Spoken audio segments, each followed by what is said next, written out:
आज दिन 11टा समय दिन 2टा पर्यंत जुजुमुरा मेडिकल ठारे रोगी कल्याण समितिर बैठक अनुष्ठित होइथिला।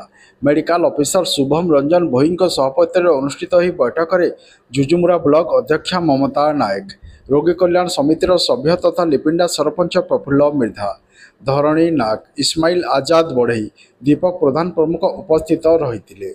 तेबे जुजुमुरा मेडिकल पक्षरु बीपीएम जितेंद्र कुमार नायक बैठक में उपस्थित थिले। तेबे जुजुमुरा मेडिकल रोगी कल्याण समितिर एही बैठक में मुख्यतः मेडिकल रे वृक्षरोपण कार्य कराजिबाकू आलोचना करा जाइथिला।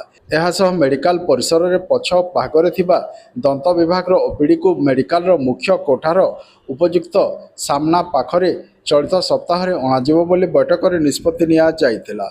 एहा सह मेडिकल ठारे सीसीटीवी व्यवस्था सह विद्युत लाइन उपयुक्त रक्षणाबेक्षण एवं कार्य वायरिंग कार्य कराजिबाकू निष्पत्ति निया जाइथि। एतिसह मेडिकल ठारे लेबर रूम पई टेबुल आवश्यक थिबारु एने बैठक में आलोचना करा जे एने विधायकों को फोन जोगे मध्य अवगत करा जाइथिबा नै सूचना मिली। एहा सह प्रतिदिन जुजुमुरा मेडिकल को आसुथिबा विभिन्न रोगी को जेभली उपयुक्त चिकित्सा सुविधा रे जोगाई दिया जाय पारिबो से नै मध्य कार्य करा जिवो बोली बैठक में निष्पत्ति निया जाइछि।